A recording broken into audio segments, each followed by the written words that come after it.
Well, greetings, hello everyone, and welcome to the Age of Empires 2 tutorial on efficiency with your villagers. Now, this guide is completely aimed for new players who are brand new to Age of Empires, specifically on Xbox. And for some reason, I gotta throw some shade real quick. The Age 2 veteran community they're absolute savages. So let me just let you know that this is aimed for new players. I'm gonna make some mistakes. The point is not about, the exact meta. It's more about the overall idea behind what I'm presenting for brand new players. With that, let's go ahead and get started. So when we're talking about efficiency with villagers, the first thing I want to talk about is resource gathering with your villagers. You have, in Age of Empires, different drop-off points, and different drop-off points can give you the ability to drop off different resources. They're really self-explanatory: lumber camps for wood, mining camps for different types of metal and stone, your mill for food, and your town center will accept everything. Now, I think what's important to know is the closer your villagers are to that drop-off point, the more efficient that they're going to be. So say, for example, it's more efficient to build a lumber camp with a patch of forests, or trees, I should say, rather than having your villagers chop the tree and walk back to the town center, because the time that you lose is the travel time that they have to drop off the resources and then return to work. Even though your lumber camp, say for example, is 100 wood, you're actually going to be getting more wood faster by spending that 100 wood and having your villagers just drop off the wood right here instead of walking back to the town center. The same way can also be said from lumber camp to lumber camp. As I continue to chop down the trees in this forest, this lumber camp is going to become less and less efficient. So what you might want to do actually is, let's say maybe I get to, the halfway point. Let's say, theoretically, these two forests were one connected one. Maybe about halfway through, I'll put another lumber camp down, once again to increase the efficiency of my villagers. The same thing can also be said is your villagers might be stupid and say go chop a tree on the wrong side of this forest. That's going to decrease their efficiency. So if you have the micro to spare, make sure you're taking a look at where your villagers are actually chopping, because yes, they may be chopping trees near a lumber camp, but it might be in the wrong direction. So just move your villager, redirect it to a tree that's closer to the lumber camp, and you'll be more efficient. Now, talking about farms in Age of Empires 2, this is kind of an interesting topic, because the way that the farms are situated, if you can see, they take up 9 miniature tiles for each farm.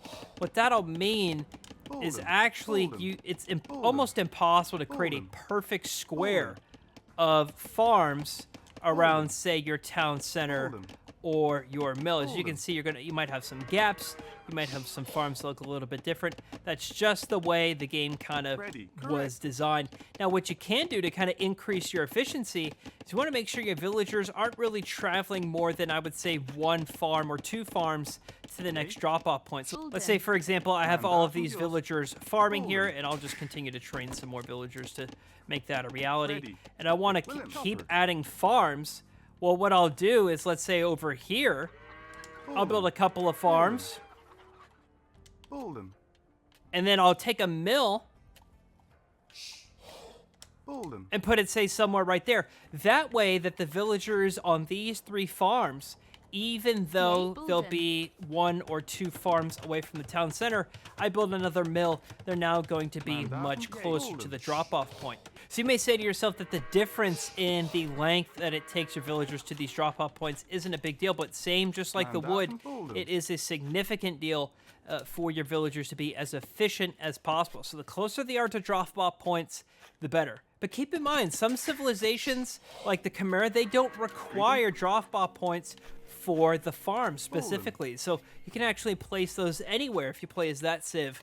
But almost all of the civs in the game, you need to make sure you're close to drop-off points. Speaking of efficiency, you want to make sure you're getting the most bang for your buck when it comes out of the cost for your farms. In Age of Empires 2, if you click on a farm, you'll see how much food is actually left towards the bottom of the screen. And once that farm is depleted, your villager will spend the resources required for that farm let's see here, which I believe is 75 and 60 wood. Excuse me, I'm used to my Age of Empires 4 costs.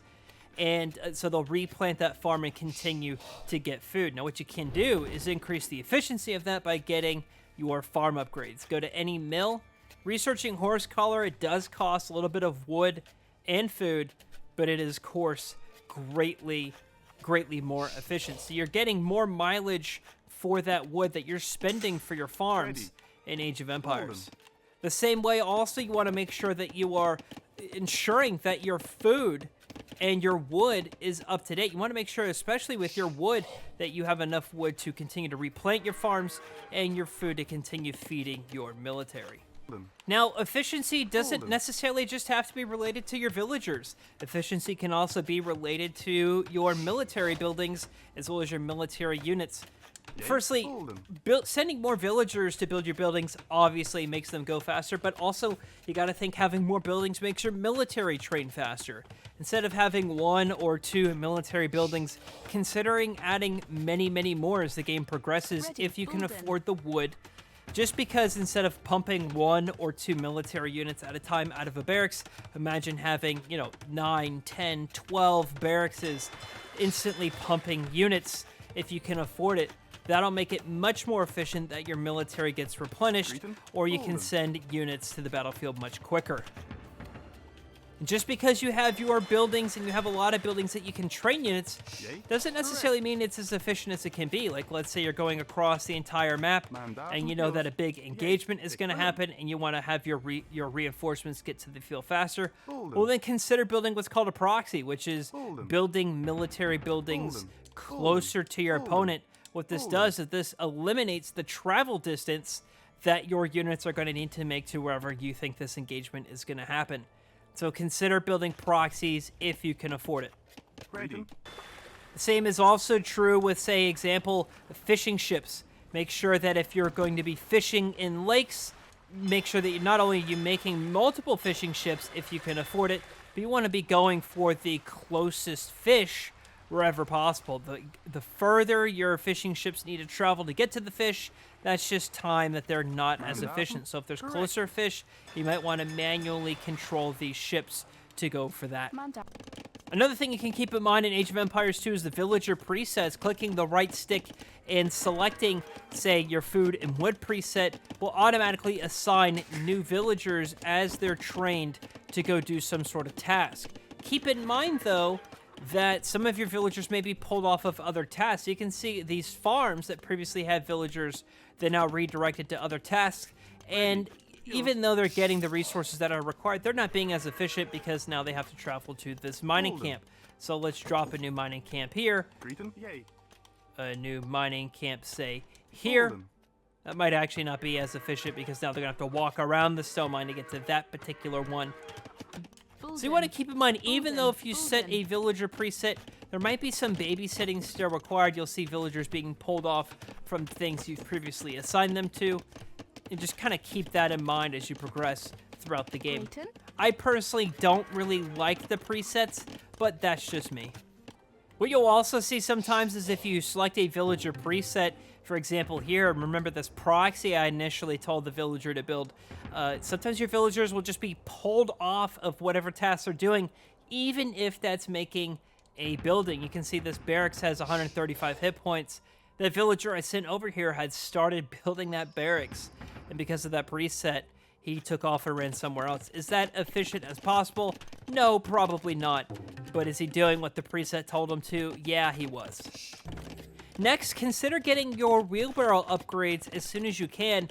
This not only increases the villager speed, but also the villager carrying capacity, and you'll be getting that as you progress through the ages.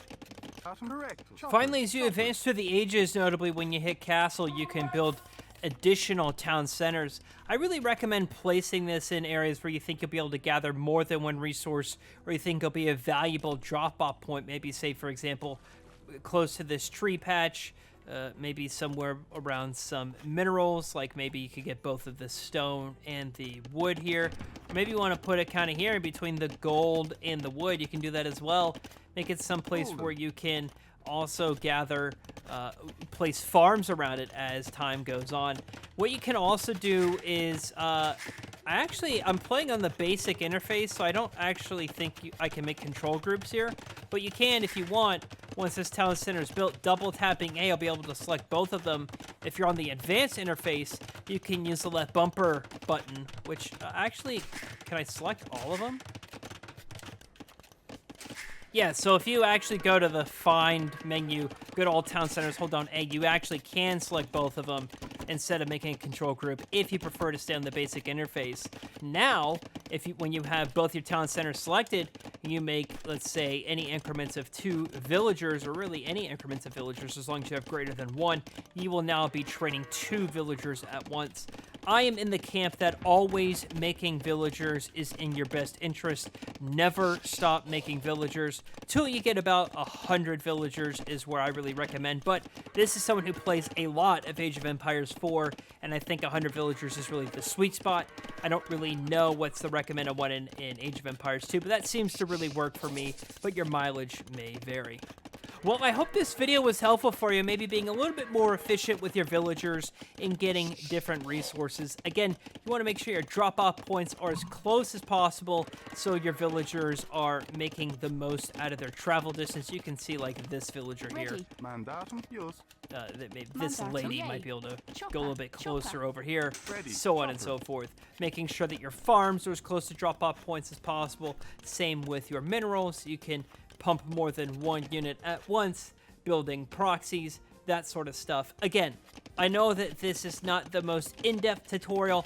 I know this is not the tutorial that will give you the most out of the meta in Age of Empires 2, and this certainly isn't going to get you to maximum elo when you play online, but I think that this tutorial is helpful for new players, specifically on Xbox, who have never played Age of Empires before. Let me know your thoughts in the comments. Obviously, tell me what I got wrong. You'd love to do that anyway. And there's a playlist featuring all of the Age of Empires 2 guide videos, as well as the Age of Empires 2 multiplayer series, if you want to watch us play Age of Empires 2 online on PC or console. If you like other Age of Empires games, well, we post a lot of Age of Empires 4. That's really our bread and butter, so be sure to check out that playlist as well. Alright, that's going to do it for me. Thank you all so much for watching, everybody, and I'll see you, James.